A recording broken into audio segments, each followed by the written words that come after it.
All right, so I want to show you a few examples of ways that I actually use Google Classroom, some assignments that I feel are successful, and some give you some ideas, hopefully, on how you can incorporate it into your own classroom. So I'm still on my English 11 classroom here, and I'm going to talk briefly once more about this activity that I had for understanding mass hysteria. The reason I really liked this assignment was because I went and found some interesting articles that I thought students would be very interested in. Um, and I created a document with questions that I pulled from the Pearson curriculum, questions that I wouldn't um, necessarily have time to go very in depth with in the context that they had used them, but ones that I still felt were very valuable. So what I did was instead of doing the full-blown activities that Pearson had recommended, I took those really important questions and I gave students ways to answer the questions without having it be just a regurgitation of facts. So, for example, I'll show you here. Um, One of the questions was, in your understanding, is mass hysteria real or made up? Um, then this last one I thought was really good was, do you think anyone could have done more to end the hysteria in Salem? Explain. So I gave them these resources, all these different things from Psychology Today and a YouTube video, Viral Nova, Guardian, um, all of these different resources that basically give them lots of examples of mass hysteria and then a kind of definition of what it is. And I hoped that from those, choosing three of them, first of all, it would hold their interest because they got to decide which three looked the best to them. It wasn't like I was requiring them to read an article that they might not have had as much interest in. And um, I didn't give them articles that straight up answer the question, but ones that they could pull some information from and then come to their own conclusions. And as you can see, none of these actually have to do with the Salem witch trials flat out. It is about mass hysteria in general. So I have to take what they learned about mass hysteria and apply it to the story that we read. So I really liked this activity.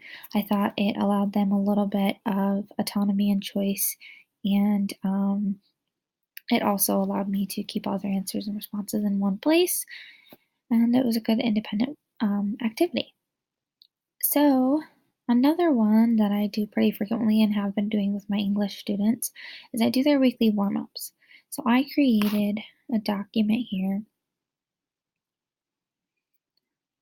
and I have warm ups on the top and exit tickets on the bottom. So, this is just a generic document. I didn't type anything more into it, but what I did do was I went back to my classroom and I created an assignment and I uploaded that document from my Google Docs and I made sure that each student gets a copy.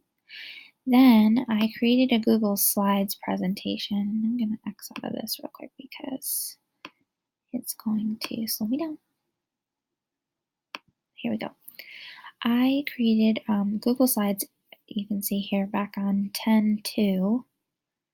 And when I was updating these warm-ups, I would add a new slide every day and it would have some kind of prompt. Maybe it says some kind of interesting writing prompt, or it might say find a news article that interests you and write a 3-sentence summary, or read a book for 10 minutes.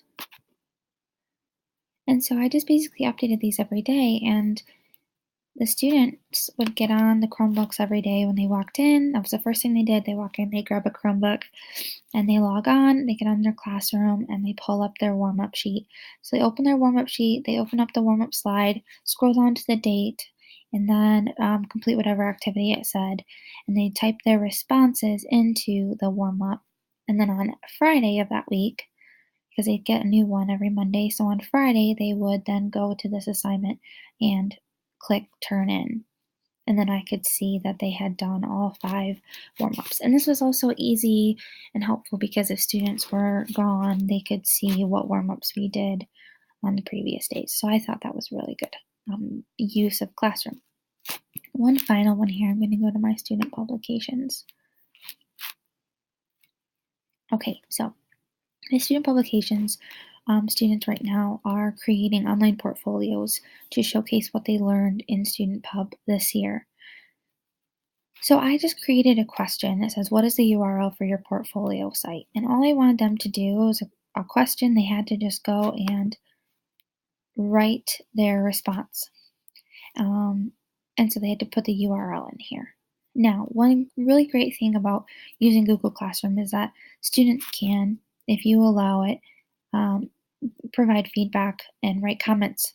So I used this assignment, which was originally just for me to be able to go and check on their portfolio progress, as an opportunity for them to interact and give feedback on the requirements of the portfolio. So I told them go on Google Classroom, get onto the assignment because you can view your classmates' responses.